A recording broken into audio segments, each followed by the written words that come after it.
mempersembahkan Sandiwara Radio, Saur Sepuh dalam kisah Telaga Rena Mahawijaya.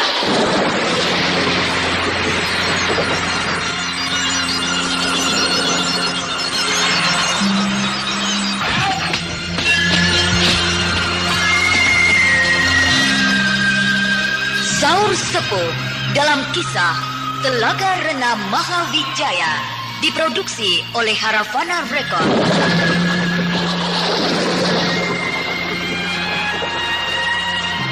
Naskah karya Niki Kosasih, hiasan musik dan sutradara Indra Mahendra. Sandiwara Radio ini masih Anda dengarkan di channel YouTube Satria Collection. Jangan lupa tekan tombol like dan subscribe. Telaga Rena Mahawijaya pada babak ke-9 ini menampilkan Ferry Fadli sebagai Brahma, Eli Ermawati sebagai Mantili, Chandra Sumarna sebagai Pungut, Edi Prayitno sebagai Tajilan, dan Ahmad Setiawan sebagai Rama Begawan Kapi Monda.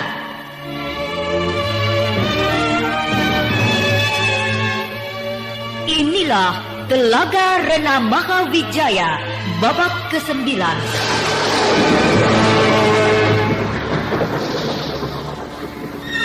Pada babak terdahulu diceritakan, di dalam perjalanannya menuju ke kerajaan Mamrati di desa Ngluwer yang sudah dekat dengan Candi Borobudur, Brahma dan Mantili diserang oleh sekelompok pemanah yang bersembunyi di atas pohon.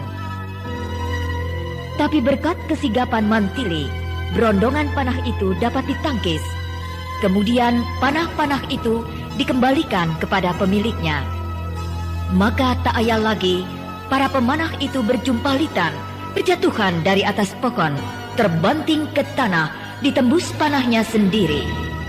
Sandiwara Radio ini masih Anda dengarkan di channel YouTube Satria Collection. Jangan lupa tekan tombol like dan subscribe.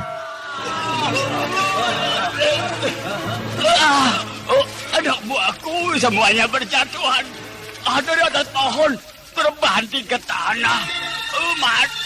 Mati oleh panahnya sendiri. Nah, ini pasti pemimpinnya. Kau 10 orang yang memberondong aku pakai panah dari atas pohon itu anak buahmu, bukan? Benar.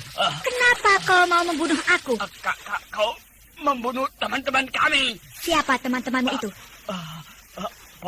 Pasukan desa Iwung dan pendeta Kumaragosa serta murid-muridnya. Oh, nah, kalau begitu kau pasukan kerajaan Mamrati. Benar. Sekarang kau boleh pulang dan katakan kepada rajamu, si Raksadewa, bahwa aku akan datang untuk memecahkan kepalanya. Tidak. Tidak? Meskipun kau hebat, bisa menjatuhkan anak buahku, tapi aku tidak gentar. Aku tidak menyuruh kau untuk gentar kepadaku. Aku cuma minta supaya kau berkata kepada rajamu bahwa aku akan datang untuk memecahkan kepalanya. Begitu? Sebelum kau bisa bertemu dengan rajaku, langkahi dulu mayatku. Silahkan mati. Nanti mayatmu aku langkahi. Aku tahu kau pendekar dikjaya, tapi kau sombong. Karena aku hebat, makanya aku sombong. Sehebat-hebatnya orang tidak akan bisa mengalahkan orang-orang keturunan Sailendra. Kau keturunan Sailendra? Dari garis yang mana? Balaputra Dewa, putra Prabu Samaragrawira. Rakai Pikatan bukan keturunan Sailendra, tapi dia bisa mengalahkan Balaputra. Nah, bukankah itu berarti keturunan Sailendra yang kalah? Balaputra tidak kalah. Dia sengaja menyingkir untuk memberi kesempatan kepada keponakannya, Pramodawardhani, supaya bisa jadi Raja Mataram. Kau memutarbalikkan kenyataan sejarah nenek moyang kau. Sekarang aku jadi bertambah yakin bahwa kau bukan keturunan Sailendra. Kau salah satu dari segerombolan orang-orang asing pendatang dari negeri lain yang mengaku-ngaku diri kalian sebagai keturunan Sailendra. Tapi sebenarnya kalian keturunan yang palsu. Padahal kalian gerombolan pengacau. Kalian keturunan Sailendra Gadungan, palsu. Berdebah. Oh, mencabut pedang. Berarti kau menentang aku. Keturunan Sailendra tidak pernah mundur menghadapi siapapun juga. Karena kau keras kepala, bahkan mencabut pedang, maka aku sudah mulai mencium bau darah. Dan kalau Mantili sudah mencium bau darah, berarti kau harus mati. Hup, dia. Pedang apa itu? Bersinar terang sekali. Mataku jadi silau. Baru oleh pedang perak, kau sudah kelabakan. Apalagi oleh pedang setan. Tentu kau akan mabuk muntah-muntah. Pedang sihir. Untuk membunuh cacing busuk macam kau, tidak perlu pakai pedang setan. Cukup oleh pedang perak. Hiya! Hiya! Hiya! Aduh. Rupanya lawan Mantili itu hanyalah seorang kepala regu pasukan biasa, sehingga pertarungan itu menjadi tidak seimbang. Orang itu bukan tandingan Mantili, yang dalam waktu sebentar saja sudah terdesak amat hebat. Orang itu sudah tidak berdaya sama sekali. Menjadi bulan-bulanan Mantili, yang bisa dilakukannya hanyalah mundur dan mundur terus sambil menangkis sebisa-bisanya. Tapi Mantili sudah terlanjur mencium bau darah, yang berarti watak aslinya sebagai Mantili si pedang setan sudah merasuk ke dalam dirinya. Dengan begitu, Mantili tidak akan bisa lagi mengampuni musuhnya. Bau darah semakin menyengat hidungnya, maka Mantili menjadi liar dan buas, menyerbu tanpa kenal ampun.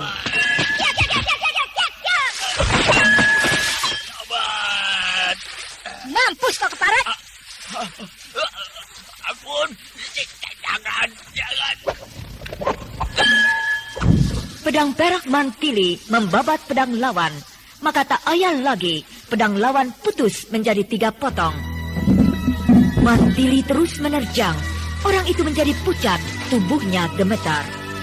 Tetapi ketika ujung pedang perak tinggal seujung rambut untuk menghujam leher orang itu, sebuah bayangan hijau berkelebat menyambar tubuh orang itu. Mantili, tahan.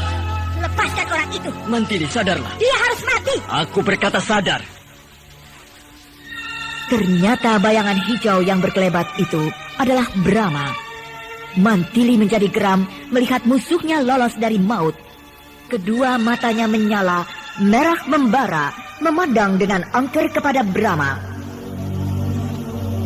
Keturunan Raja-Raja Madangkara pantang membunuh musuh yang sudah tidak berdaya. Brahma berdiri tegak beberapa langkah di hadapan Mantili. Dan entah kapan melakukannya, mengambil pedang perak dari tangan Mantili dan mengambil pedang setan yang terselip di pinggang Mantili. Yang jelas, Brahma sudah memegang kedua buah pedang mujizat tersebut. Mantili berdiri tegak berhadap-hadapan dengan Brahma. Napasnya memburu, menggeram-geram, kedua matanya menyala, merah membara. Itulah hawa sinar mata pedang setan yang mengerikan.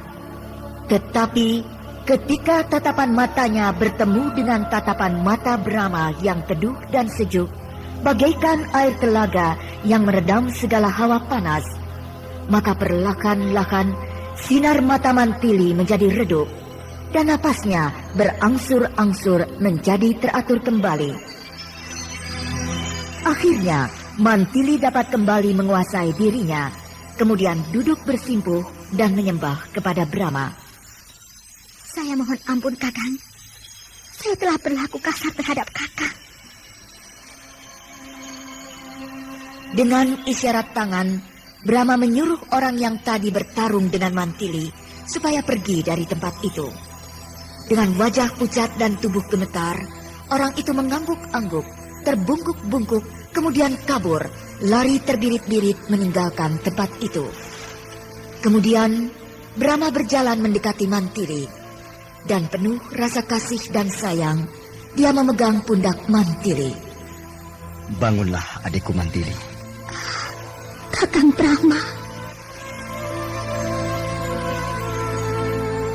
Perlahan-lahan Mantili berdiri, dan dengan lembut Brahma memeluk Mantili. Dengan perasaan bahagia, Mantili membenamkan wajahnya ke dada Brahma yang bidang. Mantili merasa damai dalam pelukan kakaknya, Brahma Kumbara, Satria Madangkara yang sakti mandraguna. Kau sudah tenang? Sudah, Kakang. Marilah kita melanjutkan perjalanan. Baik, Kakang. Ini pedangmu. Dua-duanya aku kembalikan kepadamu. Kedua pedang ini yang sering membuat saya lupa diri. Sampai saat ini, kau belum bisa mengatasi mujizat yang keluar dari kedua pedang ini. Tapi nanti, suatu ketika kau akan bisa mengendalikannya. Iya, Kakang. Sehebat-hebatnya benda pusaka adalah benda jua adanya, yang dirancang dan dibuat oleh manusia juga. Maka dari itu, kita sebagai manusia haruslah lebih unggul dari segala benda yang paling hebat sekalipun. Iya, Kakang. Ayo, kita terus berjalan, melanjutkan perjalanan yang tidak lama lagi akan berakhir. Baik, Kakang. Sandiwara Radio ini masih Anda dengarkan di channel YouTube Satria Collection. Jangan lupa tekan tombol like dan subscribe.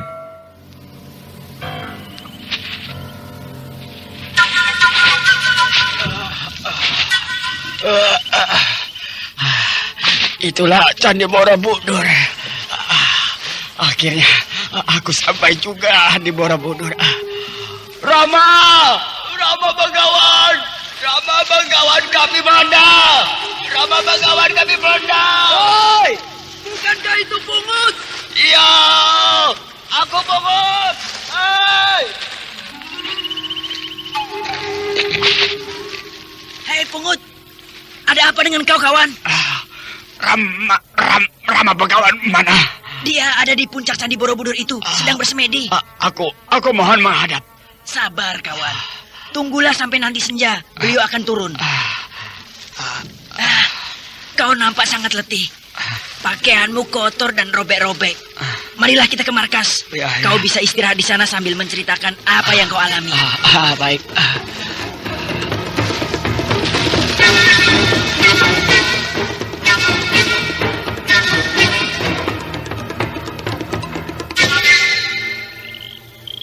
Selamat malam, Rama Begawan. Bukankah kau Pungut, kepala regu pasukan yang bertugas mengintai musuh di desa Ngeluwer? Benar, Rama Begawan. Lalu mengapa kau meninggalkan tempat tugasmu? Pasukan saya habis, Rama Begawan. Habis? Iya, 2 orang pendekar itu terlalu dijaya. Malah sekejap semua anak buah saya dibinasakan. Untung saya dapat meloloskan diri. Benarkah kedua pendekar asing itu sangat hebat? Oh, benar sekali, Rama Begawan. Coba ceritakan. Aku ingin tahu seperti apa kehebatannya, sehingga membuat kita semua menjadi resah dan penasaran. Begitu saya lihat mereka berjalan memasuki desa Ngeluwer, saya perintahkan 10 orang anak buah saya naik ke atas pohon. Begitu sudah dekat, anak buah saya dengan serempak melepaskan panah. Dan 10 buah anak panah melesat dengan deras menuju kepada mereka. Tapi salah satu dari 2 orang pendekar itu menangkap anak-anak panah itu. Maksud saya yang perempuan atau yang laki-laki? Oh, yang perempuan. Menurut berita, yang perempuan itu namanya Mantili. Benar dia bernama Mantili? Benar. Lalu? Mantili itu hebat sekali. Kedua tangannya bergerak cepat sekali. Ke-10 anak panah itu ditangkap. Ditangkap? Iya, semuanya sekaligus. Wah, hebat banget bisa menangkap panah. 5 buah panah ditangkap oleh tangan kiri. Yang 5 buah lagi ditangkap oleh tangan kanan. Lalu dikembalikan lagi. Dikembalikan lagi? Iya. Maksudmu? Panah-panah itu dilemparkan kembali kepada anak-anak buahku. Apa bisa? Wah, lebih dari bisa. Bagaimana bisa itu? Disertai oleh tenaga dalam yang hebat. Kedua tangannya berkelebat. Dan 10 anak buah panah itu meluncur berterbangan ke segala arah menuju ke atas pohon di mana anak buahku berada. Dan anak buahku gugup sekali, tidak sempat menghindar. Ya, maka semuanya berjatuhan. Berjatuhan? Iya, berjatuhan dari atas pohon dan terbanting ke tanah tentunya. Kenapa begitu? Menjatuhkan diri? Bukan menjatuhkan diri, tapi jatuh karena leher mereka tembus oleh panah mereka sendiri. Hah? Gila. Ya, aku sendiri terbelalak. tidak percaya dengan apa yang aku lihat. Apakah waktu dia melemparkan panah itu, panah meluncur dengan kecepatan yang sama dengan waktu dilepaskan oleh anak buahmu? Oh, lebih cepat, Rama Begawan. Lebih cepat? Iya, anak buah saya adalah jago-jago yang nomor 1. Oh, bisa melepaskan panah dengan sangat cepat dan kuat. Jangankan manusia, tembok benteng keraton pun bisa tembus. Tapi perempuan yang bernama Mantili itu hanya dengan tangan bisa melemparkan panah dan lebih cepat dan lebih kuat dari anak buah saya. Berarti tenaga dalamnya sudah mencapai tingkat yang sempurna. Oh, benar Rama Begawan. Lalu kau bertindak apa selanjutnya setelah anak buahmu rusak semuanya? Ya, aku marah. Oh, lalu aku serang. Aku gempur pakai pedang. Tapi aku yang jadi kalah kabut. Perempuan itu punya pedang yang aneh. Pedang aneh? Ya, pedangnya bisa mengeluarkan sinar. Sinarnya terang sekali. Sampai mataku jadi silau dan pedih. Aku bertarung jadi kacau. Sebab mataku tidak bisa melihat dengan bebas. Terganggu oleh sinar yang sangat menyilaukan mata itu. Daripada aku mati konyol, ya aku kabur melarikan diri. Sampai ke sini. Sekalian melaporkan semua apa yang telah terjadi itu. Pasti perempuan itu punya ilmu sihir ya. Pedangnya bisa mengeluarkan sinar. Diisi oleh sihir apa ya? Mungkin juga. Dan sekarang mereka ada di mana, Pungut? Mereka sedang ke sini, Rama. Kalau tidak, nanti tengah malam atau besok pagi, pasti mereka sudah akan sampai di sini. Kita gempur saja, Rama Begawan. Percuma saja, Tajilan. Maksudmu bagaimana? Kedua pendekar itu terlalu hebat. Tidak akan jatuh dikeroyok oleh 5 atau 10 orang. Nah, lalu berapa orang pasukanmu yang berada di sekitar Candi Borobudur ini? Banyak. Ada 30 orang. Ya, kalau oleh 30 orang, mungkin mereka bisa jatuh. Apalagi di sini ada Rama Begawan. Tentu mereka bisa diringkus dengan mudah. Biarkan mereka datang. Jangan diganggu dulu. Maksud Rama Begawan? Mendengar penuturan kau, Pungut, aku sudah bisa mengukur bahwa 2 orang pendekar itu cukup tangguh. Iya. Untuk itu jangan diserang di tempat yang terbuka dan luas, tapi harus dikurung di tempat yang terbatas. Jadi mudah-mudahan dia akan naik ke puncak Candi Borobudur. Dengan begitu kita bisa mengurung mereka dan mereka tidak bisa keluar dari kepungan. Iya, saya setuju. Begitu mereka berada di puncak candi, kita juga semuanya naik. Semua celah-celah dan lorong-lorong di Candi Borobudur itu ditutup. Dengan begitu, mereka tidak akan bisa lolos. Pak, itu Marwan nggak sembuh-sembuh mencretnya. Obat yang kau beli kemarin bukan pil stop thread yang biasanya itu. Nih, lihat. Oh, iya ya. Salah ya, Bu ya. Aku nggak periksa sih kemarin, Bu. Baiklah, aku beli lagi sekarang. Pak, beli pil stop thread ya. Jangan salah. Nih, Pak. Bukan, itu tuh yang itu. Yang ini? Bukan, itu yang itu. Ini? Itu tuh. Kayak pingpong aja. Ini, itu. Yang betul ini. Entrostop. Entrostop, pil stop thread. Pil stop thread, Entrostop. Pil stop thread alias Entrostop. Dengan 2 khasiat.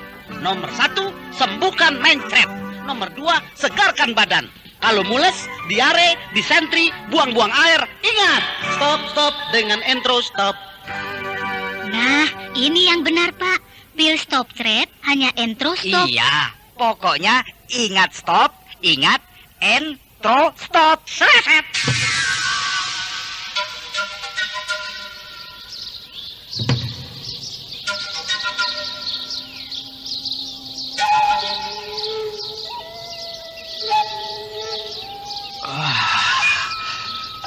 Tidak terasa, tahu-tahu sudah pagi. Semalam suntuk, aku dan anak buahku berjaga-jaga. Tapi kedua pendekar itu tidak muncul. Mereka pasti merasa letih. Lalu tadi malam mereka tidur di tengah hutan. Jadi dengan begitu nanti siang mereka baru akan datang ke sini. Tapi itu lebih bagus. Sebab kalau bertempur di waktu malam hari tidak enak. Tidak bisa melihat musuh dengan jelas. Apalagi bertempur di atas Candi Borobudur. Bisa-bisa kita yang kehilangan jejak. Sebab terlalu banyak lorong-lorong yang sempit dan gelap. yang bisa dimanfaatkan oleh mata mereka untuk meloloskan diri dari kepungan pasukan kita. Ya, biar bagaimanapun juga bertempur di siang hari lebih enak daripada di waktu malam hari. Mudah-mudahan mereka cepat datang. Aku ingin sekali melihat tampangnya kedua pendekar itu. Kau pasti akan terpesona. Sebab yang laki-laki sangat tampan. Dan yang perempuan sangat cantik. Oh, benarkah itu? Tunggu saja. Nanti kau akan melihatnya sendiri kalau mereka sudah muncul. Sandiwara Radio ini masih Anda dengarkan di channel YouTube Satria Collection. Jangan lupa tekan tombol like dan subscribe.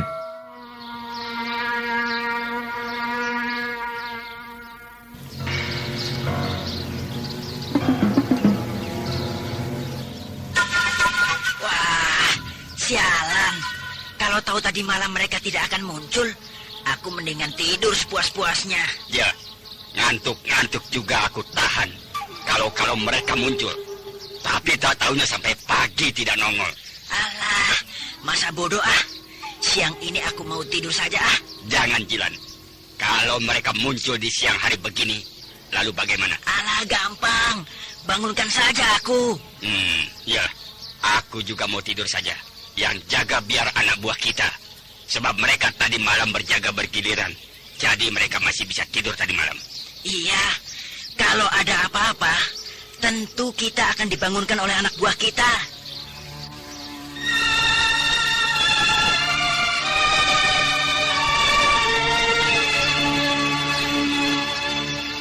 Kita sudah dekat sekali dengan Candi Borobudur, Mantili. Kalau sudah dekat, kenapa tadi malam kita harus bermalam di hutan ini? Bukankah lebih baik jalan terus sampai di Candi Borobudur? Melihat Candi Borobudur di waktu malam hari kurang enak, gelap. Ukiran-ukiran dinding candi, serta berbagai bentuknya tidak akan nampak keindahannya. Kecuali kalau malam bulan purnama, memang Candi Borobudur akan nampak indah. Iya. Nah, itu dia. Itulah Candi Borobudur.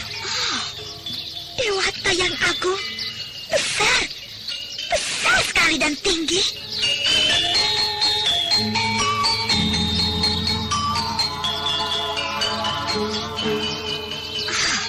Candi itu terlalu besar, lebih mirip sebuah gunung daripada sebuah candi. Lebih tepat disebut bukit. Borobudur memang artinya bukit. Oh ya? Ya, nama lengkapnya Borobudur sebenarnya adalah Kamulan Bumi Sambara Budara. Kamulan Bumi Sambara Budara. Iya. Oh, panjang sekali namanya. Iya, artinya bumi yang berundak-undak. Sebagai bukit peningkatan kebajikan. Bukit peningkatan kebajikan. Iya. Sebuah nama penuh kias yang bermakna dalam. Memang, Mandiri. Karena bukit peningkatan kebajikan itu dapat ditafsirkan sebagai tahapan manusia untuk mencapai tempat yang luhur. Itulah makanya Candi Borobudur dibagi dalam 3 tahap. 3 tahap? Tahap pertama ialah Kamadhatu, artinya unsur nafsu. Tahap kedua ialah Rupadhatu, artinya unsur wujud. Dan tahap yang ketiga, yang merupakan tahap yang terakhir, ialah Arupadhatu, artinya unsur tak berwujud. Ya. Lalu kenapa disebut Borobudur? Bukankah namanya Kamulan Bumi Sambara Budara? Itu hanyalah merupakan penyesuaian ucapan dari penduduk di sekitar sini, agar lebih mudah mengucapkannya, dan lebih singkat. Ucapan Kamulan Bumi Sambara Budara oleh penduduk di sekitar sini diucapkan sebagai Kamulan Bumi Samborobudoro. Lalu untuk singkatnya, hanya disebut Borobudoro. Lama-kelamaan, jadi Borobudur. Lalu siapa yang membuat candi yang besarnya kelewatan seperti itu? Mari kita pergi ke desa Pelausan. Desa Pelausan? Di mana itu? Di sebelah timur kaki Gunung Lawu. Loh, kita sedang menempuh perjalanan menuju ke utara untuk mendatangi keraton Mahamrati. Lalu kenapa harus menjauh, pergi ke timur? Aku lupa. Seharusnya dari Candi Prambanan itu kita terus pergi ke Pelausan. Tapi tidak apalah, belum terlambat. Sebab dengan ilmu Tatarbayu, dalam waktu singkat kita bisa tiba di sana. Dan secepatnya pula kembali ke sini. Apakah ada sesuatu yang sangat istimewa di Pelausan Sehingga Kakang memerlukannya pergi ke sana. Ya, dan itu akan sangat berguna bagimu untuk kau ceritakan kepada anakmu, Paksi Jaladara. Baiklah, Kakang. Saya bersedia. Nah, naiklah ke punggungku. Baik, Kakang. Maaf. Hup, ya. Atar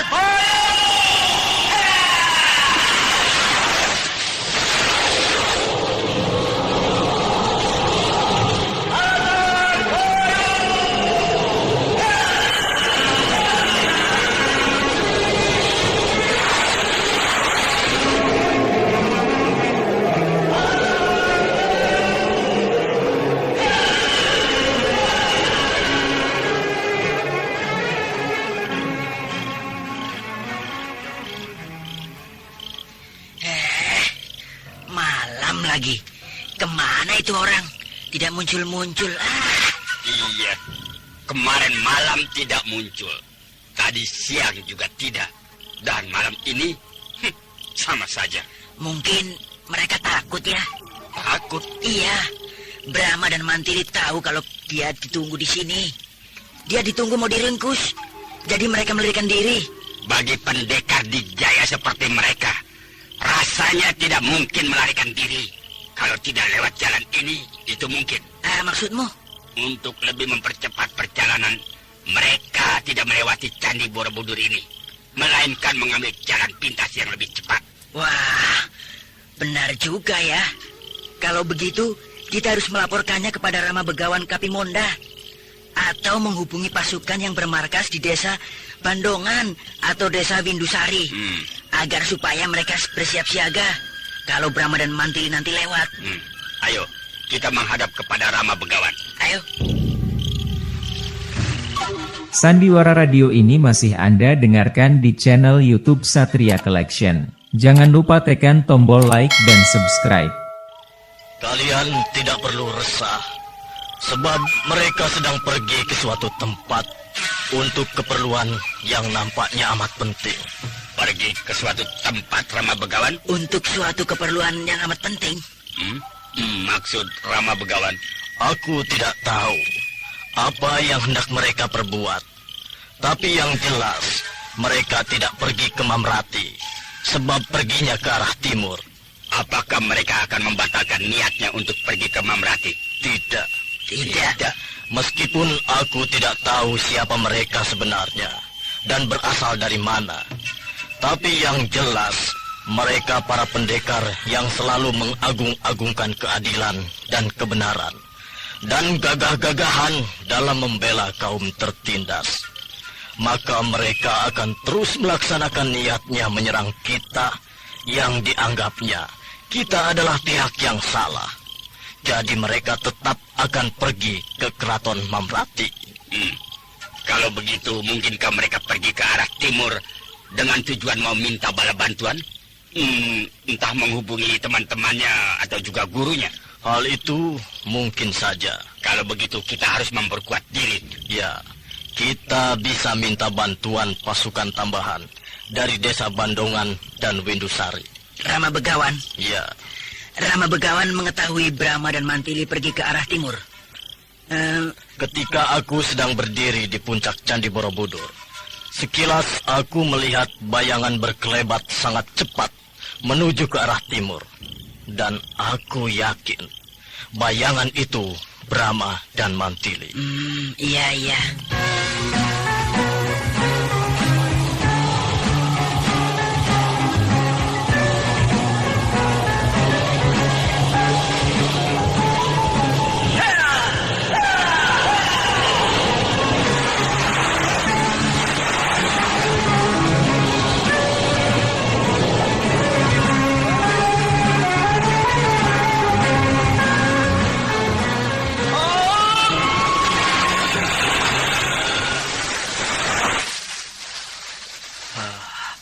Nah, kita sudah sampai, Mantili. Di Pelausan? Iya, itulah Candi Pelausan. Iya. Mari, kita dekati candi itu. Baik, Kakang.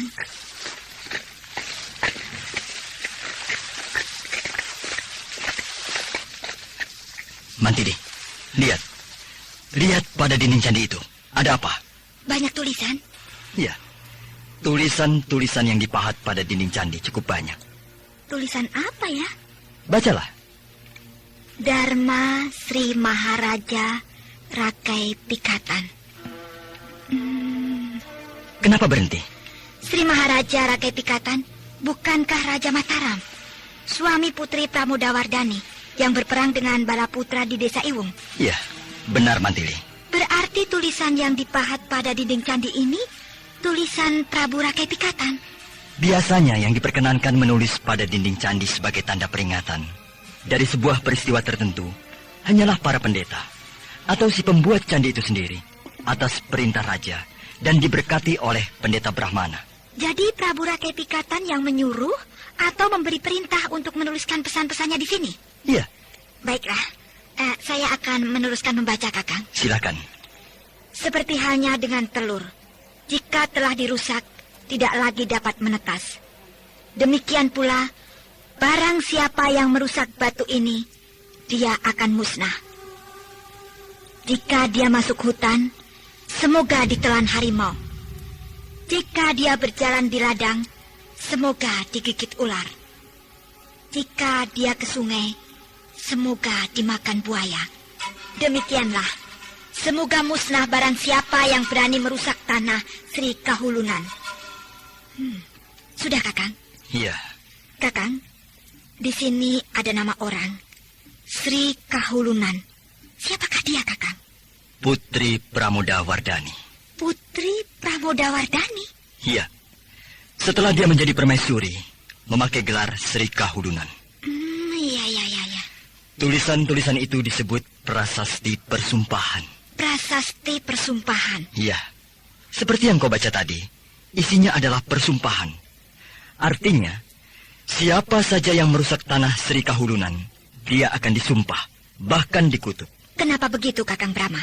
Sebab prasasti ini dibuat bertalian dengan pembebasan desa-desa di wilayah Kedu bagian selatan demi kepentingan pembuatan Candi Borobudur. Selanjutnya desa-desa itu menjadi tanah perdikan milik Candi Borobudur. Yang membuat prasasti ini adalah Prabu Rakai Pikatan. Berarti yang membuat Candi Borobudur adalah Prabu Rakai Pikatan. Menunjang. Menunjang? Iya. Sebab yang punya gagasan untuk mendirikan Candi Borobudur ialah Prabu Samaratungga, ayahnya Putri Prabu Pramodawardhani, yang kemudian bergelar Sri Kahulunan.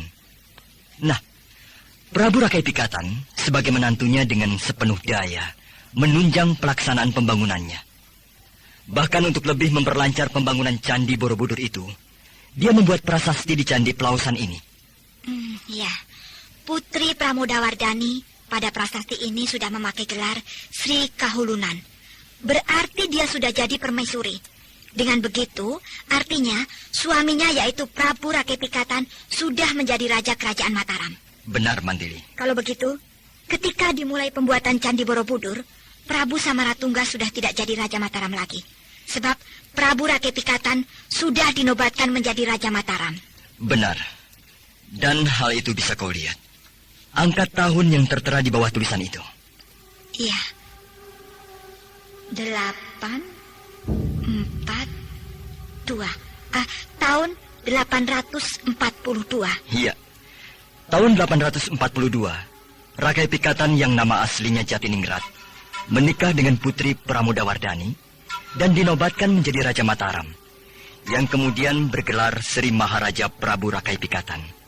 Dan Putri Pramodawardhani bergelar Sri Kahulunan. Iya. Nah, setelah kau membaca prasasti ini, maka di saat kau menginjakkan kaki untuk pertama kalinya di Candi Borobudur, maka kau sudah tahu siapa yang membuat candi yang besar dan megah itu. Ialah dua orang tokoh penting pada zaman itu, yaitu Prabu Samaratungga bekerja sama dengan menantunya, yaitu Prabu Rakai Pikatan. Iya, Kakang. Marilah kita kembali ke hutan di dekat Candi Borobudur. Seperti waktu kita pergi ke sini. Tentu saja, untuk menghemat waktu. Kok tertawa? Senang digendong terus. Kalau dilihat oleh Bentar atau Paksi, lucu sekali. Saya digendong oleh Kakang Brahma. Makanya, nanti kalau sudah pulang ke Madangkara, kau harus belajar ilmu Tatar Bayu, supaya tidak merepotkan aku kemana-mana digendong-gendong. Iya. Iya. Ayo, naik ke punggung. Baik, Kakang Prana. Hup, hiya. Oh, Latar Bayu!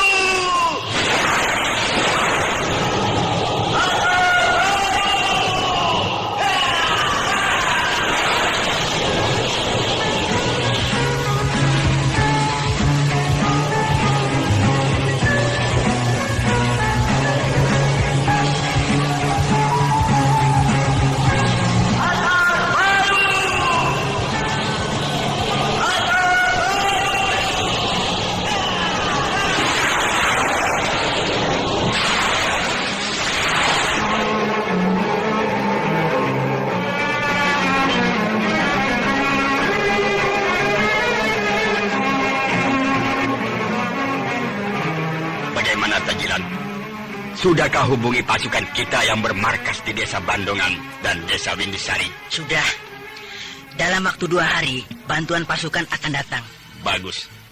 Bahkan, pasukan yang di Windusari sudah mengirim utusan ke pusat keraton Mamarati untuk melaporkan hal ini, agar pasukan keraton siap siaga bila terjadi serangan dari pasukan musuh. Sebab, siapa tahu Satria dan Mantili punya pasukan perang. Artinya, mereka mungkin saja merupakan orang-orang penting dari sebuah kerajaan yang berniat menyerang kita. Munculnya 2 pendekar itu jadi membuat kita sibuk. Sandiwara Radio ini masih Anda dengarkan di channel YouTube Satria Collection. Jangan lupa tekan tombol like dan subscribe. Nah, kita sudah sampai di tempat semula, Mantili. Di tempat pinggiran dekat Candi Borobudur. Iya, Kakang. Hup, ya. Mari kita menghampiri Candi Borobudur. Baik, Kakang.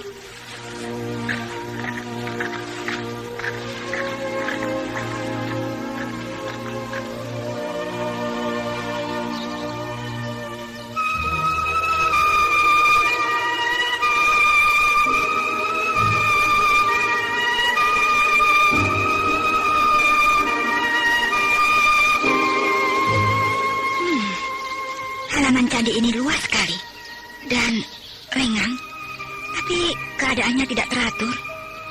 Pohon-pohon besar dan kecil berbaur dengan alang-alang, tidak terurus. Seharusnya udara di sini terasa segar, sejuk dan nyaman. Tapi karena lingkungannya tidak teratur, jadinya gelap, tidak cerah. Memang, Mantili. Semenjak Kerajaan Mataram hilang lenyap dari percaturan sejarah, karena oleh Empu Sendok dipindahkan ke wilayah Wetan, maka Candi Borobudur pun hilang pula dari ingatan orang. Empu Sendok? Iya, dia adalah seorang raja yang menggantikan Prabu Maharaja Rakai Pangkaja, Sriwijaya Loka, yang lebih terkenal dengan sebutan Prabu Diawawa. Dialah raja terakhir Kerajaan Mataram. Empu Sendok tidak memakai gelar Tia. Berarti dia bukan keturunan raja. Artinya, berasal dari kalangan rakyat biasa.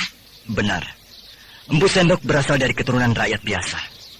Tapi dia seorang pembesar kerajaan. Pangkatnya adalah Mantri Halu pada waktu pemerintahan Prabu Diah Tulodong. Nah, ketika Prabu Wawa menobatkan dirinya menjadi Raja Mataram, maka Empu Sendok naik pangkat menjadi Mantri Hino, yaitu orang kedua yang berkuasa di samping raja. Maka pada masa pemerintahan Prabu Wawa, kekuasaan Empu Sendok sangat besar dan kuat. Kenapa Empu Sendok yang jadi Raja Mataram? Bukankah seharusnya tahta kerajaan diserahkan kepada putra Prabu Wawa? Karena Prabu Wawa mati terbunuh di dalam suatu kemelut perebutan kekuasaan. Perebutan kekuasaan? Prabu Wawa menjadi Raja Mataram karena dengan jalan kekerasan merebut kekuasaan dengan paksa dari Prabu Tulodong. Kalau begitu, Prabu Wawa bukan putranya Prabu Tulodong. Prabu Wawa adalah seorang pendatang dari Wetan, seorang adipati di Kadipaten Pangkaja. Maka dari itu sering disebut sebagai Rakai Pangkaja. Ayahnya bernama Rakrian Ladean. Hebat dia. Jauh-jauh datang dari wilayah Wetan, berhasil merebut kekuasaan dan menjadi Raja Mataram. Tentu saja dilakukan dengan pertempuran. Dan dia menang. Akan tetapi tidak lama. Tidak lama? Dia menjadi Raja Mataram tidak lama. Sebab terus-menerus dirongrong oleh para pengikut setia Prabu Tulodong. Dan akhirnya dia mati terbunuh di dalam suatu keributan. Lalu Empu Sendok yang jadi raja? Iya. Setelah Prabu Wawa tewas, orang yang paling kuat dan paling berpengaruh di kerajaan Mataram ialah Empu Sendok. Maka jadilah dia sebagai Raja Mataram. Iya. Tapi Empu Sendok juga terpaksa harus menyingkir ke wilayah wetan karena merasa tidak aman. Tidak aman. Karena selain Empu Sendok, banyak pula para pembesar kerajaan yang punya pengaruh, yang merasa sanggup menjadi raja. Sehingga keadaan kerajaan Mataram waktu itu tidak aman. Ribut terus, sehingga keadaan Mataram menjadi merosot. Nah, melihat keadaan yang demikian, Empu Sendok mengambil jalan pintas, yaitu memindahkan kerajaan Mataram ke wilayah wetan, yaitu ke Watu Galuh, di sekitar Jombang, antara Gunung Wilis dan Gunung Semeru.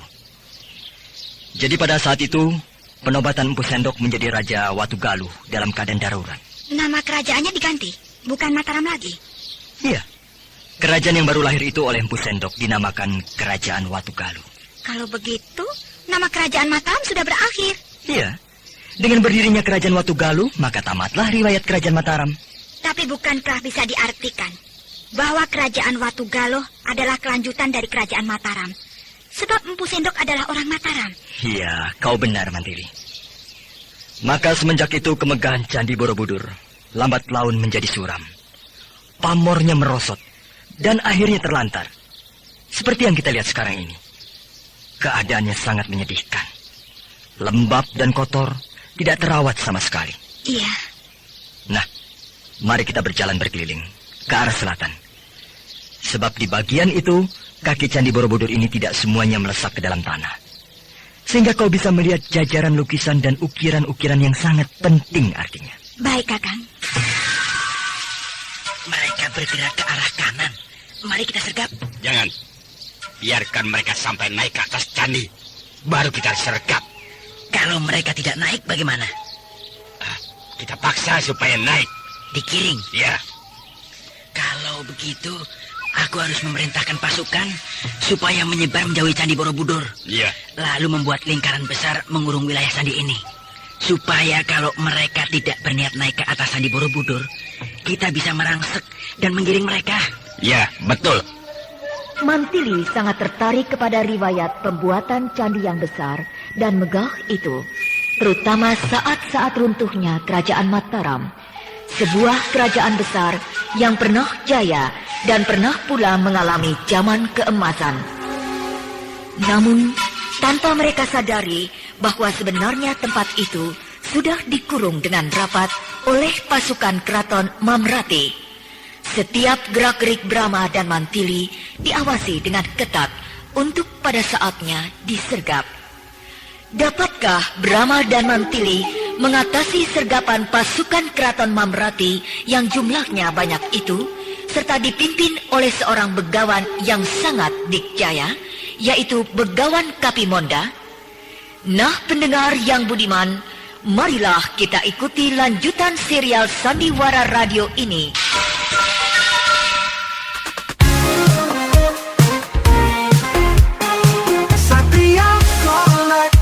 Bawa hiburan dengan gaya yang tak pernah padam.